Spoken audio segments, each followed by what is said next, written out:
Good morning and welcome to Trends in the Papers on 98.3 Mainland FM, the sound of Lagos.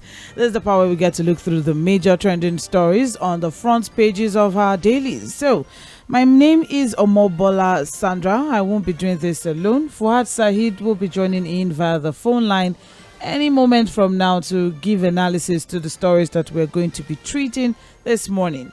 We'll run this up until 8:30. We'll take a break, and by 8:40, we're back for Mainland Focus, where we select two or more major stories off the front pages, put some spotlight on them, and expand the conversation to our listener. Let's get your thoughts and your contribution as regards the focal points for the day. It's going to be an interesting run.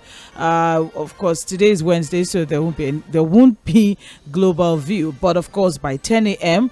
we'll have a conversation on the big talk, where we'll be discussing just a lot.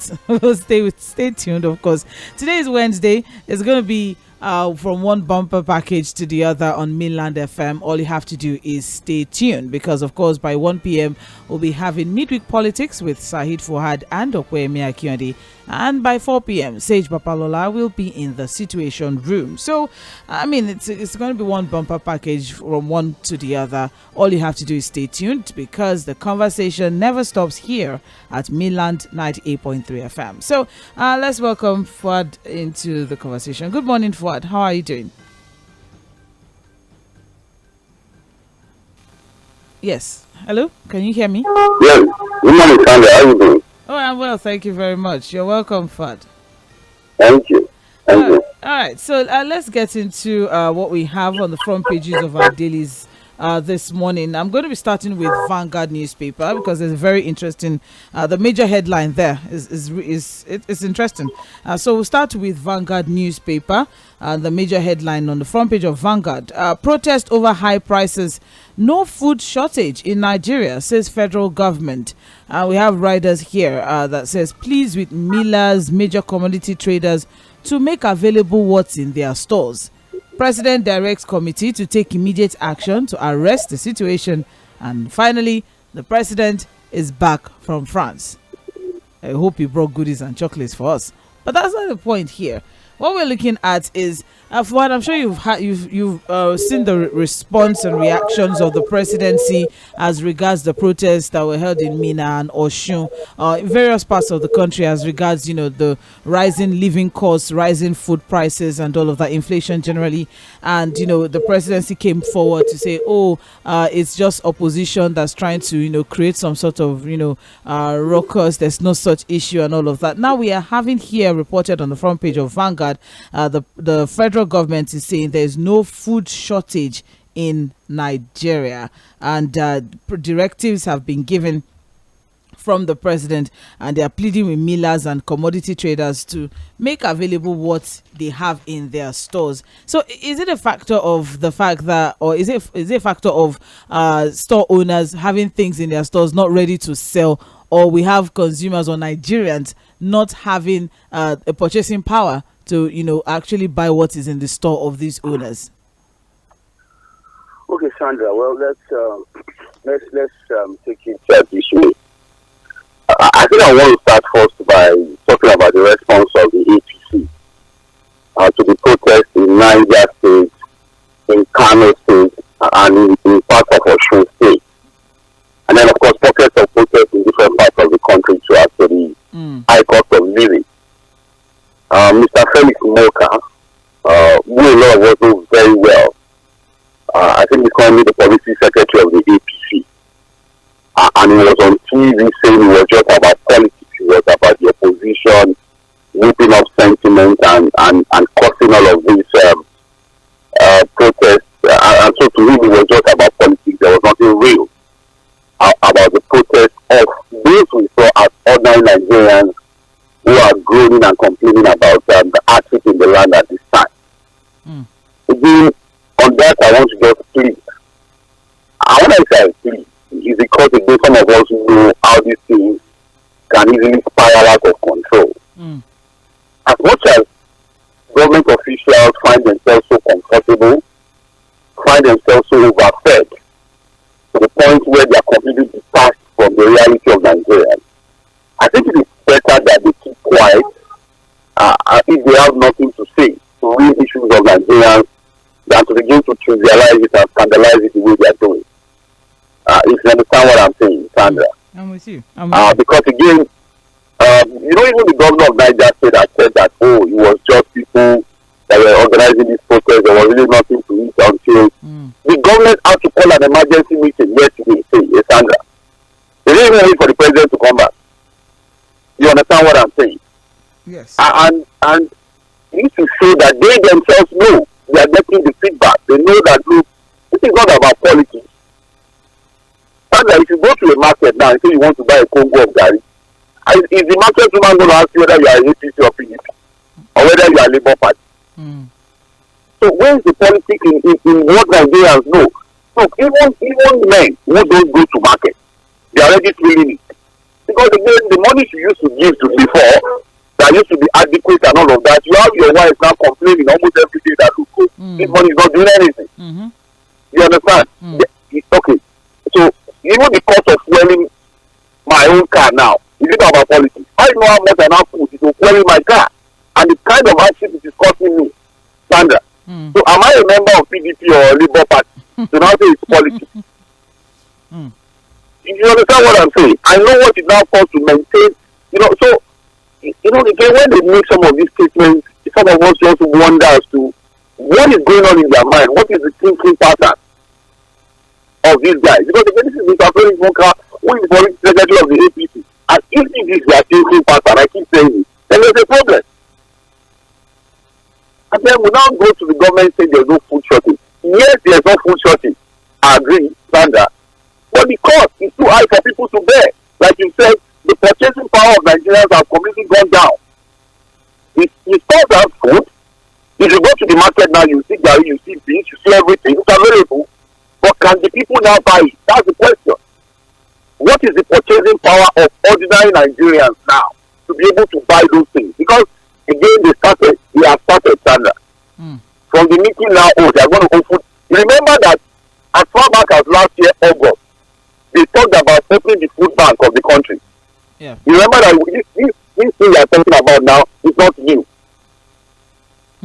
If you remember, Sandra. Yes, I'm with you. As of August last year, when the government was going to respond to hardship in the land, they thought that, they are going to open the food bank, they are going to do this. Now it is the same story.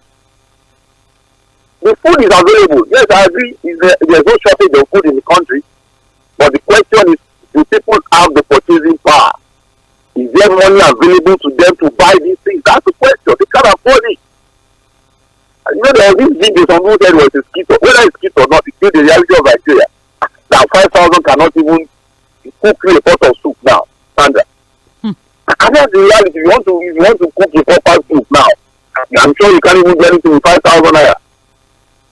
Well, and how many days would that take you? Yes, I'm with you. Yeah, so on this particular story now, taking the report from the of the papers, of course, as you have rightly announced that the Chief of Staff to the President, Mr. Femi Gbajabiamila, met behind closed doors with the National Security Advisor, Malam Nuhu Ribadu, and some ministers over food security and protest in some states. And they said the meeting started about 5:30. I also had in attendance the governor of the Central Bank of Nigeria, who will still come back to because he also said some things yesterday at his appearance before the House. But then on this particular story now, we also have Ministers of Education and Finance, Dr. Tağıır Maman, that's Minister of Education, and Minister of Finance, Wali Edun. Budget and Planning, Atiku Bagudu, Minister of Agriculture, Abubakar Kyari, and State for Agriculture, Sabi Abdullahi. And there was a parley that was also held as the ruling APC and some opposition, of course, disagreed over cost of living protests in Niger and Kano. So reactions to that, the APC has accused opposition of instigating the protest against President Tinubu's administration in the guise of protesting against the increasing cost of living in the country. Coming from the spokesperson of the APC, Mr. Felix Moka, said opposition parties have resorted to instigating unsuspecting young people to protest in the streets of some major cities. We also have here, countering that, the post policies. And he said the presidency and the APC to politate here as regards that. But the labor practices, instead of looking for scapegoats, Chief Peter May also faulted the federal government's implementation of fuel subsidy removal without plan and other actions for the biting hardship in the country. And of course, to finalize things, the president has returned to the country yesterday after a private visit to France. So with all of so many things that we have here now, after their meeting, or after the meeting that they had here yesterday, the ministers and the chief of staff and the NSA, what we have now is that they said the president is worried over what is going on in the country, and that he has directed, or that the president has directed, that the situation should be arrested by the presidential committee in order to reduce hardship on the populace.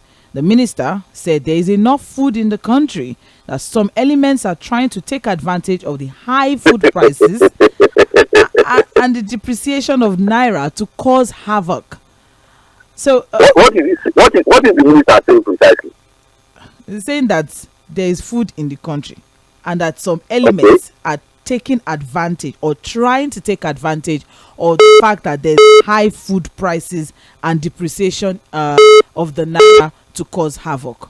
And how does that statement make any sense now? Now, there's you know that you are reading it, can you put it together and begin to make any sense from what you say? I'm just here. I'm just the messenger here. No, you can put it on the simple logic of common sense and see whether those three statements, how do they even relate? How do you even put it together and begin to make any sense of what you say? Well, I'm saying that because we himself admit that there's a depreciation of the naira, which automatically makes it difficult for people to be able to buy, and of course increase the price of goods and services. And then people are trying to think, how do you take advantage of a situation that you are not even in control of? You understand what I'm saying? You see, Sandra, this is the reality. This is the reality. And when we kept saying these things, when we were pointing out these things, some people felt that they love the government more than people like us. The reality is that, look, the president is the president of the Federal Republic of Nigeria now. His success is our success. His failure is our failure. They can't love the president more than us. And I think they need to understand that. That because they are megalomaniacs and supporters of government, does not mean they love the president more than us. A lot of them just love their own personal benefits. And that's why they go megalomaniac and they keep supporting and supporting. But for those that love the president, they would rather stick true to power. And that's what we will do here. You see, because that the reality is that something has to be done. And it's not just trying to go through this knee-jerk, scratching the surface approach to try to solve a real problem. It is about these guys understanding that, look, there is an emergency that needs to be fixed immediately, quickly. And that's food shortage. When we keep talking about the fact that people are suffering as a result of the implementation of those two policies, they thought we didn't know what we're saying. Now, my fear is this, Sandra. Our politicians are now going to try and push the president now to react anywhere and anyhow to their own advantage. And I'll tell you my fear now. The president is back now. I'm sure the first memo is going to get on the table is the issue of this protest in different parts of the country as a result of food shortage, as a result of high cost of living and all of that. The governors are going to rally now. And what they will say is that, maybe another round of palliative. Sandra, I mean, you begin to hear now that maybe another round of palliative. There's some things that they highlighted here. Actually, I have here in the report that yes, this meeting is not by itself exhaustive. That is just the beginning. That they are still going to continue today. They will continue tomorrow. They'll continue having meetings and meetings. But what exactly is the product or the result of these meetings? Now, some of these will involve unlock food. The Minister of Agriculture that they have some food reserve. So that is going to be made available to Nigerians. So we're back to palliative conversation again. We're back to sharing of rice, and I don't know if maybe at the last time palliative was being shared, was there some sort of circle? Maybe some people felt that was, and for how long will they keep? Much better. Yes, please go on. All right. So the idea now is that there's going to be food subsidy. That's the idea that is coming out of government now, food subsidy. But can you subsidize for every household? That's the question. I remember the last time when you said that, look, this idea of thinking when you share rice and fish will not solve any problem. The first 2 billion that was shared to the governor, Did it solve any problem? Did it even attempt to even solve any problem or reduce any suffering in the land? You see, what is supposed to be done is to look for a more sustainable approach to these things. And how do you do that? You look at the things that are making life difficult for the people, the things that are making it difficult for people, to be able to afford the basic things of life. And what we are saying is that, look, the government needs to look again at this policy of subsidy removal and the way it was implemented. That's number one. And this unification of the forex. This forex crisis is also a major factor. Look, Sandra, at this time, even the customs is not even making things better. The customs today, with their revenue drive, is even making it difficult for people to be able to bring these things. Look at the calculation. They are not even using the black market forex rate to calculate the import duties for importers. So it is about the government sitting back to ask themselves whether they are going to go on this aggressive revenue drive. You understand? That is killing Nigerians, or to step back on it a bit and look at the government expenditure pattern. Because I keep saying it, the government is on an aggressive revenue drive. They want to make all of the money in the world, with the hope that the money will now be used to better the lives of Nigerians. But I'm saying that the people in government have not shown enough discipline for Nigerians to trust them. And then, of course, you are trying to rake in all of this money, while the people you are trying to better their lives are suffering and are dying on a daily basis because of those policies. So it is time for them to now sit back and begin to prioritize, whether it is about for the few Nigerians or for the majority of Nigerians. Right. Is the government for a few bourgeoisie, political jobbers, elite, or government is supposed to be about the betterment of the larger majority of Nigeria? It is a question the people in government must ask themselves and answer with all sincerity. All right. Thank you very much. I'm coming, Sandra. I'm coming. Okay. Because again, we're not going to go into the conversation of who we're going to begin to share rice and beans, or another money will now be released to the governors, will now go back to their states and begin to look for a solution. Look, all of those monies is just a complete waste. The 2 billion that was given to the governors, a complete waste. The governors are happy to collect this money. Like I said, they're not going to go and speak to the president, we need to do something.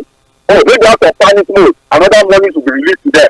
And that is not going to solve any problem. So what we are saying is that this is a real problem that the government needs to now sit back and look for a more sustainable solution to. Not all of these excuses and then you release money and begin to share rice and beans. There is no food shortage in the land. The issue is that people cannot afford it. All right. Thank you very much, Said Fuad. Time check right now is 8 o'clock and you are listening to Trends in the Papers on Mainland 98.3 FM. We're looking through major stories trending on the front pages of our dailies. We're on the front page of Vanguard this morning. Moving on from that story, which is the major headline, protest over high prices. No food shortage in Nigeria, says federal government. Apparently, there's a national food reserve that the Minister of Agriculture is going to release to all Nigerians. So let's look forward to that one. You see, Sandra, sorry, the name is Sandra. Triggered something in Fadre. Yes, not me. You remember there was this promise that was made. Yes. When all of these issues of high cost of living came up, okay, the president had announced, I think it was August last year, in his broadcast, some interventions. You remember? Where are the CNG buses? Where are the CNG buses? Where are the money for small scale medium enterprises? Where are the money for manufacturing sector? That is so true. I think it was 50 billion or 50 million or so, or 500 billion or so. All of those things that was listed at that time, how many months ago? Where is the student loan? Sandra, where are the CNG buses? We are going to begin to convert prices. You forgot we are bringing CNG conversion kit. You forgot the Port refinery. You forgot all of those ones. I say you forgot the Port Harcourt refinery as well. Okay, the Port Harcourt refinery is also there. As we speak, that refinery has not worked, and we are still making promises that all of the 4 refineries will work this year.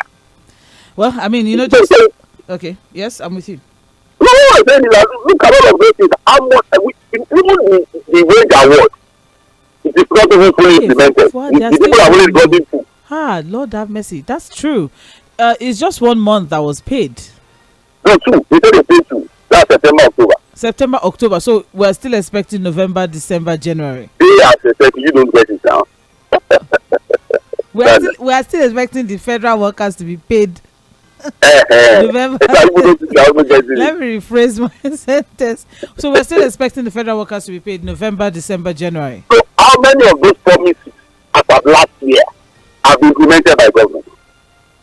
Are we still campaigning? Okay. So I guess it's just important to remind us ourselves again. Okay. Thank you very much, Fuad, for the reminder. Thank you. I appreciate it. Well, stories on page 4 of Vanguard newspaper. Let's move now. Also have here, as regards insecurity, the president orders security agencies to curb criminal activities. And that's on page 9 of Vanguard newspaper. We still have other stories to take as regards that, so we'll be back to that soon. I also have here, Kogi tackles EFCC over 8 billion naira fraud charges against Governor Bello.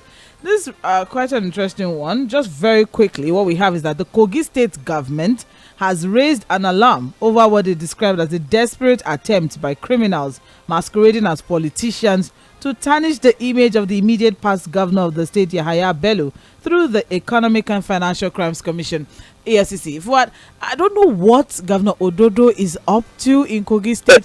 I don't know if you're going to create a shrine for Yahaya Bello at this time now, because it's almost like I'm beginning to worship him, because I don't know what is going on in Kogi State. You know, there was a time, or some 2 weeks or so ago, there was supposed to be an office of the immediate past governor. I know they've denied that. They've denied that. It's okay. But here we are now. Kogi State governor, just how many months after, being inaugurated into or being as become the defense lawyer for Yahaya Bello. I don't understand what's going on here. What? You don't know? You think you don't know? I don't know, please. I don't think I don't know. I don't know at all. But remember that when he got his certificate of return, Governor Dodo, he took the return and knelt before Yahaya Bello, thanking him. So, I don't know. So why do you think you don't know what's going on? I don't know. What's going on? The reality is what they will open up a shrine in Kogi State House and say this is the shrine. It's not even what is going on that matters to me, Sandra. What you just read out now, the ridiculousness of that statement is what beats me completely. So they're trying to tarnish the image. Miscreants are masquerading as EFCC to embarrass. Read that thing again and see how ridiculous that statement is. I don't want to. You don't want to read it again? No, but Fuad, does Governor Yahaya Bello not have lawyers? Doesn't he have people who can? Why is this Kogi State government, interfering in such a matter, describing this as a desperate attempt by criminals masquerading as politicians to tarnish the image of Yahaya Bello, and using the EFCC, and they're saying that it's laughable, that it's not only laughable but also portray the EFCC as an agency that is infested with persons whose intents disagree with the noble intention of Mr. President to defeat corruption in Nigeria. Okay, that statement you read now, again, if there's an award for the most ridiculous statement of the day, this statement should just fit in perfect. For today's date, if you are going to give an award for the most ridiculous statement of the day, this is that statement. They started from criminals masquerading as politicians, trying to tarnish the image of the former governor, using the EFCC, and this erodes the intention of the president, good intention to now fight corruption. How does this statement make any sense now? I'm not going to try. Whereas the former governor is there, I'm sure he has enough money to get the best lawyers, to get into the EFCC, defend himself, and tell them to meet him in court to go and defend himself. Out of respect for the immediate past. Now this is a governor who is supposed to be serious about fixing the problem of Kogi State, giving them good governance, now becoming the defense chief of the former governor. And it's going to happen because he knew how he had demised as governor in the first place. The whole story is there, how he was nominated, how he eventually was elected. And what he even did when he got his certificate of return and showed that, look, it is just going to be a CD to the former governor. Yeah, but so can we trust, to get some dividends of democracy in Kogi State, from Ododo? Even before now, what has been the dividends of democracy Kogi will have been getting? If there's peace in the north central part of the country, one of the worst states in that part of the country is Kogi State. I've been to Kogi State a few times. Poor infrastructure, nothing. Practically nothing happening in that state. They have airports. which airport? Okay, no. Imaginary airport. According to what I do. Nothing. Not in the capital city, Lokoja. Well, yes, nothing. The story is on page 4 of Vanguard newspaper. The Kogi state government is saying that the charges brought forward against Yahaya Bello was that something happened at around September 2015, and Yahaya Bello became governor, or was inducted as governor, was sworn in as governor in November. So how does it correlate with Yahaya Bello? So AFCC should go and do their findings. I hope Pastor Lukoye is yes. Chairman, they said his agency is being used by miscreants who buy themselves as politicians. So that's a big indictment on the EFCC. On EFCC, exactly. So we see how the EFCC will react to that. Respond, exactly. Moving on now, we also have here on the front page of Vanguard newspaper, Edo gubernatorials respect zoning principle Obaseki Oshomole are told, and that is on page 21. Interesting days ahead. I'm sure we'll probably look forward to this conversation on Midweek Politics later on today by 1 p.m. So we can move on to other stories. We also have here Fuad. Yes, I'm with you. Said Fuad. Said Fuad. I'm listening now. Labour is protesting. Labour is protesting NAFDAC banning Pelebe. That's what's on the front. No. If you look at the reasons, I read the story this morning. Okay. So just, if you take the story, you understand why they think that this is not the right time to do all of that. Of course, now that we talk about the health concerns that come to 45,000 jobs are at risk. Yes, we get it. There's a lot that's at play here, but I'm just wondering. I'm a little bit taken off as regards the priorities of labor at this time.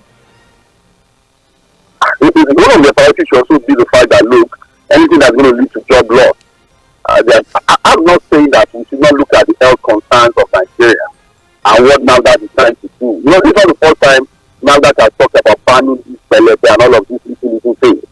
If you understand what I'm saying. I'm with you. But again, they are saying that look, I don't know whether it's about the health or the way people are using, or the fact that it makes it easy for people to abuse this brain.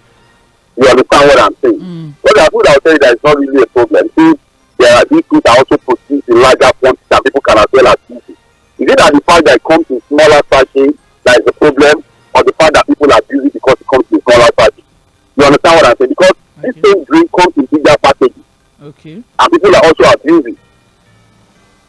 So again, I want to look at all of the two sides, and again, you're looking at employment issues, and you're looking at the health concerns of Nigerians, and then I think it's just a balance. I think now that should also listen to what organized labor is saying on this particular one, while organized labor also has to look at the issue of health concerns of Nigerians. But on this one, honestly, I just want to try and see how I can fight the balance.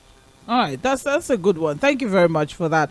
Of course, organized labor is concerned as regards, the fact that there'll be shutdown of production lines of companies that are manufacturing these alcohol drinks in sachets, and also that's where the concern is coming from, saying that the ban on the production of alcohol beverages in sachets and small bottles by the federal government, say no fewer than 45,000 jobs and billions of naira investments is at risk. And going at the risk of going down the drain. That's the concern of labor. Well, the story is it's a long one, actually. It's on page 7 of Vanguard newspaper, so we can get more details there. Above the masthead of Vanguard, we also have here stabilizing naira task for all Nigerians. And that's coming from Yemi Cardoso, the CBN governor. And there's something here that's really interesting from what he said in his appearance before the House yesterday, saying that Nigerians who go abroad for education and medical tourism have spent $40 billion in the past 20 years. That's between 2010 and 2020. And the fact that there's a high demand of dollars from them for them to be able to take abroad with them, and that's why there's this pressure on the naira here in the country, so thereby blaming the fact that people are traveling out for our naira problem. Well, we have writers here. Says Nigeria spent $40 billion on school and medical tourism in 10 years. Adds relocation of some CBN departments to Lagos not political.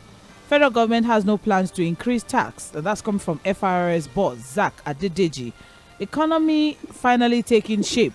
That's coming from our Minister of Finance, Wale Edun, saying Nigeria is on the path to economic disaster, or was on a path to economic disaster before May 29. So what we are seeing is just, a ripple effect of what had been. So it's not or what we are experiencing now is not consequences of the current administration. Naira in transition, not jinx, says Bismarck Rewani.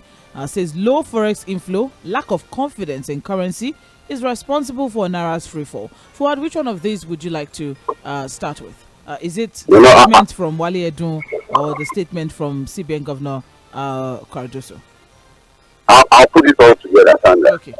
What I would say, because again, we all appeared before the out yesterday and it said different things, a lot of things. But all of these all of these things does not really matter to us now in Nigeria, Sandra. That market woman the market woman in the Jᴏɪᴜ, that spare part seller in Ladipo, and other Nigerians just want to have a better life.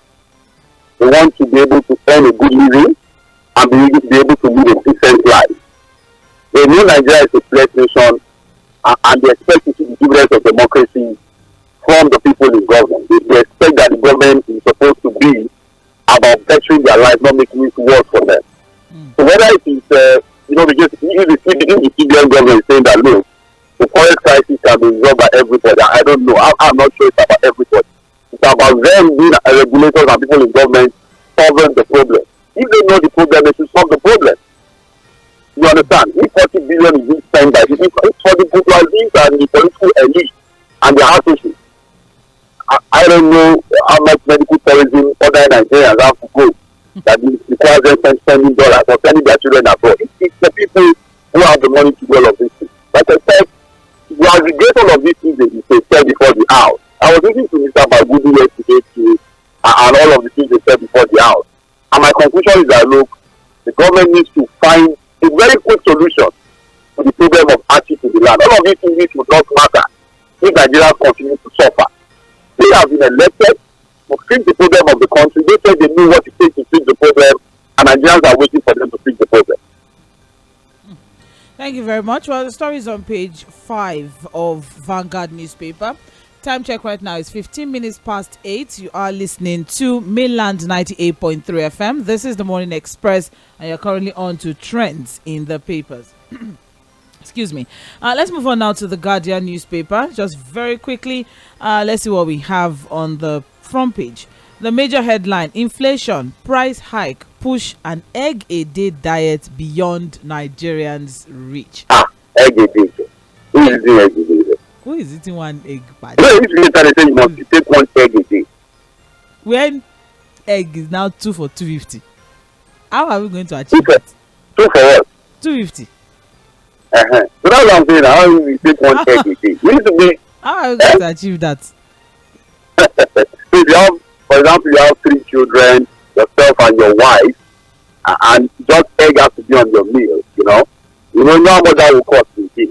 I think it's only rich people that take egg now. Egg. That's how bad things are now. For the fact that it's only elite that can eat egg now. It cannot eat egg anyhow. Before people just buy egg, like 2 eggs and fry it. It's just a recent time. I think it's only up to a year. One egg was selling for like 50 naira. Yes, not up to a year ago. You're very correct.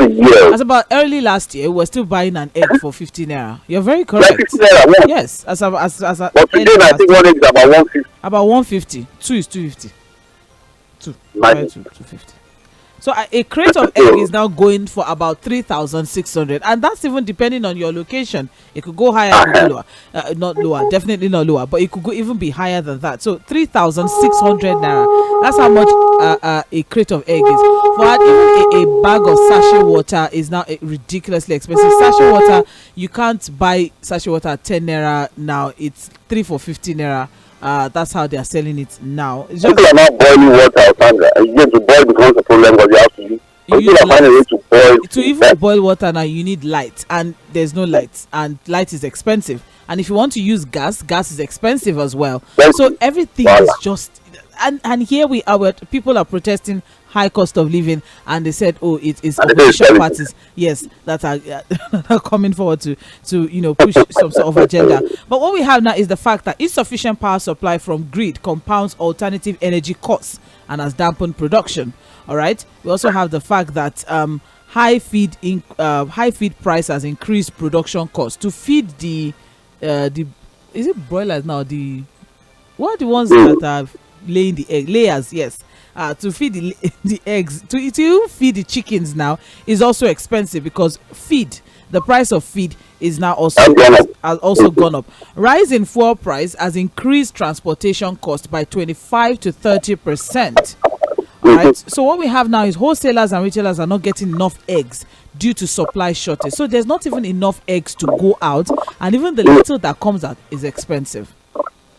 So this is PDP and Labour Party now. Yes, they're the ones causing it. You know, the pattern of people in government. When they respond to some of these things, it's called building the nation by Henry Fallow. It's an Ugandan poet. Building the nation. Henry Fallow is the poet. You know, we need to read that poem and understand why people in government think the way they think sometimes. Yeah. Well, what we have now as riders to this story is the fact that children are at risk of acute malnutrition as harsh environment cripples poultry industry. Cost of eggs triple in 15 months. Farmers abandon business. Soybeans growers snub industry, take products to border to earn foreign currencies. That's where we are at now. The fact that people would rather sell to non-Nigerians so they can earn in foreign currency, so they can make more money, than sell to Nigerians, because of course the power of the naira is at an all-time low. 9 out of every 10 children lack access to egg. So only 1 out of 10 has access to egg, for us children being one of them. I don't know why we're talking about eggs. I think we are just looking for it. They are even looking for Gary. We are talking about eggs. You understand? I don't know why the Ghanaian is not looking at eggs. Well, I'm looking at it generally speaking, just dairy products, poultry products generally speaking. Okay. That's what they're. Yes, that's where their focus seems to be on. But since we have a food, storage, we should be expecting something good, right? Standard food storage now. That's what the government said. Okay, wait. Well, the government has said they are going to be intervention. They're going to open all of the storages. We are waiting. We wait. Well, I think Nigerians have always waited. So we wait to see how that solves the situation. All right. So we are not sounding too pessimistic about this thing. Well, we are not being pessimistic. What? Anybody can just walk to the nearest place and ask for the price of egg. It's very simple. It's just as simple as that. Except our politicians or our leaders do not buy eggs from the aboki down the street. They buy eggs. The eggs are available for people who can afford them. Why it is a problem is that a lot of Nigerians can no longer afford those basic things. You understand? So our politicians will not know that's a problem because they have enough money in their pocket to afford these things. Whereas the majority of Nigerians cannot afford these things. Like I said, just last year, not even last year, only last year, one egg was only for 50 naira. Now it's about 160. And as I said, how many people can even have? Egg used to be something like an additional to a meal, not even the main thing. So if you're going to buy one at 150, then who can afford it? How many Nigerians can afford that? All right. Well, we also have here the story. That story is on page 6. You can get more details on page 6 of the Guardian newspaper. I also have here on the front page of the Guardian, regional groups hinge coup on hardship and failure of democracy. I think we always had this conversation. The coup we've been having, in major parts of West Africa, the regional groups are hinging all of this on hardship in the country and failure of democracy. That story. I just hope our West African leaders won Macky Sall of Senegal. That president is looking for trouble. Things are happening in Senegal. That's a country that is seen as like the bastion of democracy in West Africa. Because we've never seen any coup in that country, Senegal. But now you have a president who is about to complete his 2 terms, now postponing presidential election. my mind tells me that president is not reading the room to see what is happening to other francophone countries. You understand what I'm saying? So that's why people are saying that, look, when military take over, everybody will come and condemn them. But when so-called Democrats who see that are critical to the place of democracy, you don't condemn it.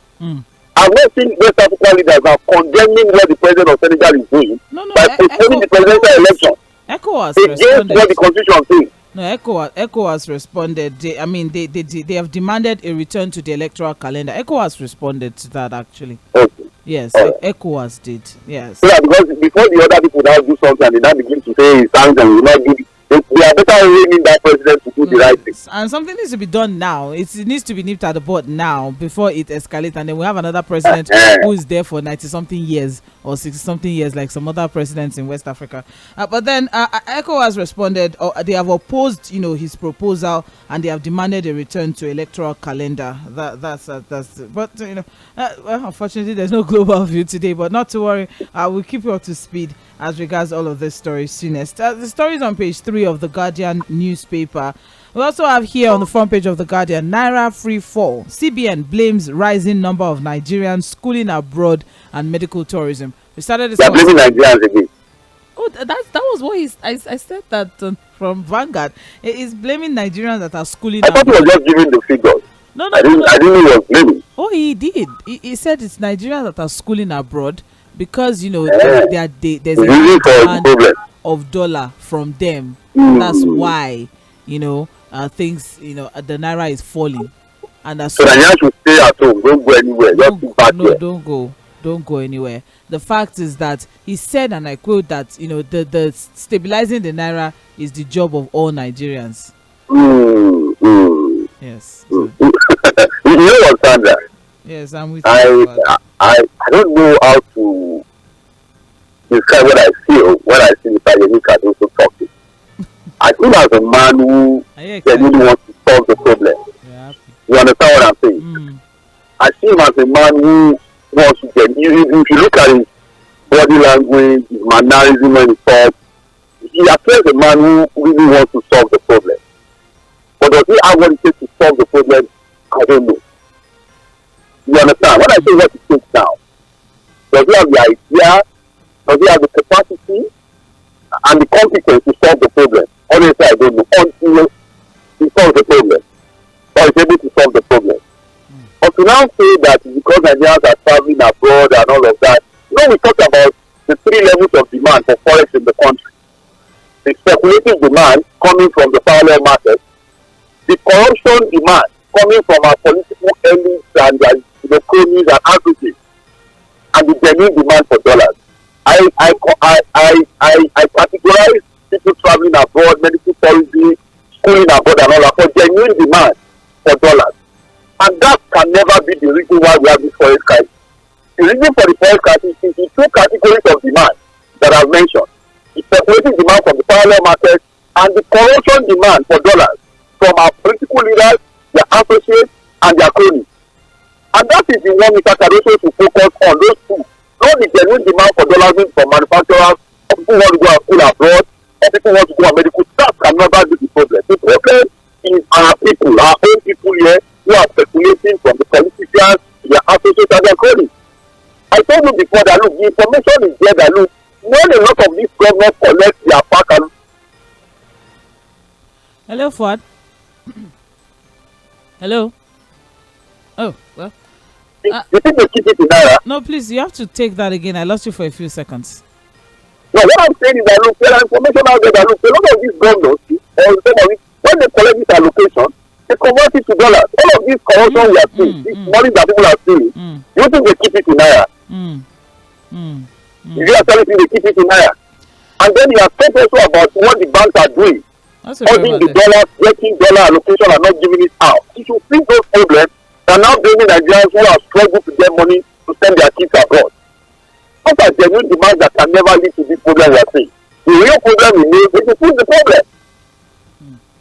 All right, thank you very much for that side. Unfortunately, time is not our friend.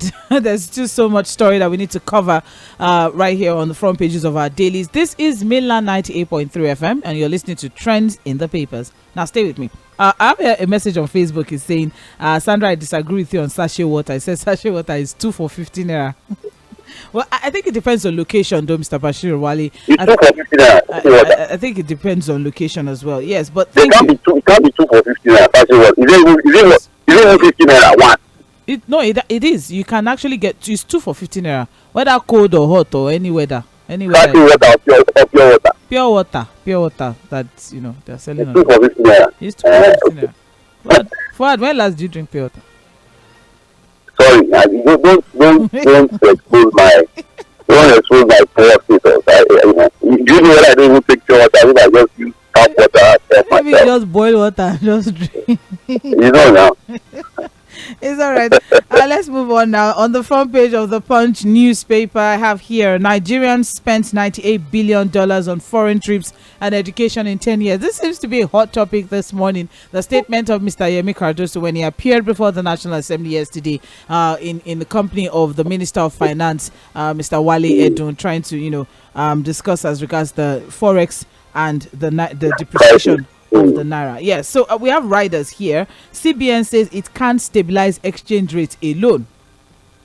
Say they need all Nigerians, so people should stop traveling now. I hope they are not already sounding helpless and confused about the situation, because if they are around, they cannot reach a low. So what's going to help them to do? Nigerians. Which Nigerians? It's a collective effort. Nigerians elected this government to put in people to fix the problem. They can't return back to Nigerians again. Well, you don't understand what I'm saying. They say Yoruba say it is the put together of hand that we use to hit the chest. So, but the people that put their hands together to elect them, so now go and fix the problem. If the new can do it alone, they will not need them in government. Well, you can get the details on page 2 of the Punch newspaper. The Senate summoning the CBN Governor Cardoso, grilling him on Friday over forex crisis and economic challenges. The story is on page 2 of the Punch newspaper. It's interesting. The CBN governor is saying that Nigerians who are traveling abroad for education and foreign trips and all are, one of the major causes of the depreciation. And I said no, it can't be. Naira. I'm saying that it can't be. Yeah, it will never be. And it is not. Well, I also have here above the masthead of the Punch newspaper, Tinubu returns, orders emergency meeting on food crisis. That's on page 12. Also, we have IOCs withhold fresh investment over $1.3 billion debts. That's on page 20. And finally, Naira weakens at official markets. Banks sell $584 million. There's just a lot to talk about. So help us God in this country. Stay with us. We'll be back by 8:40 for Mainland Focus, where you, our dear listener, you get to be a part of the conversation. In the meantime, this is the Morning Express on Mainland 98.3 FM.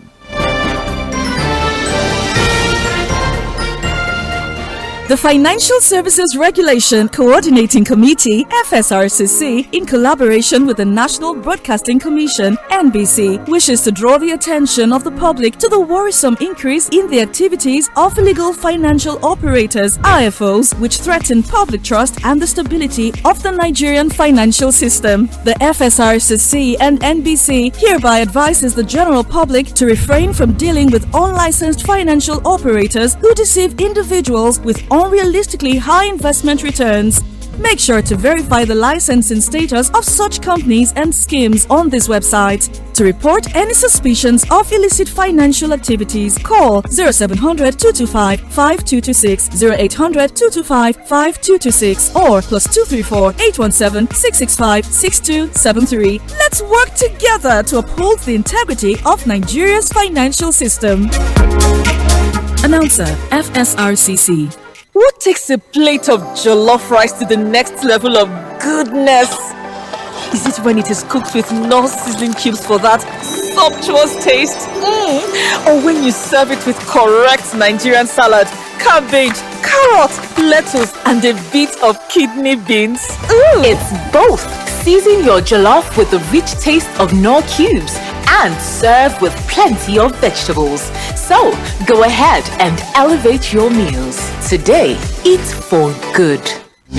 Are you seeking admission into a tertiary institution in Nigeria? Here is a big opportunity for you. The 2022-2023 admission into Èkó City Polytechnic is now open. Available courses are Computer Science, Theatre and Media Arts, Mass Communication, Science Laboratory Technology, Electronics Engineering, Accounting, Banking Operations, Business Administration, Multimedia Technology. Qualified students should have scored 100 and above in the last JAMB exam. Facilities at Èkó City Polytechnic includes well-equipped studio and laboratories, modern classrooms, innovative workshop, recreation space, and fully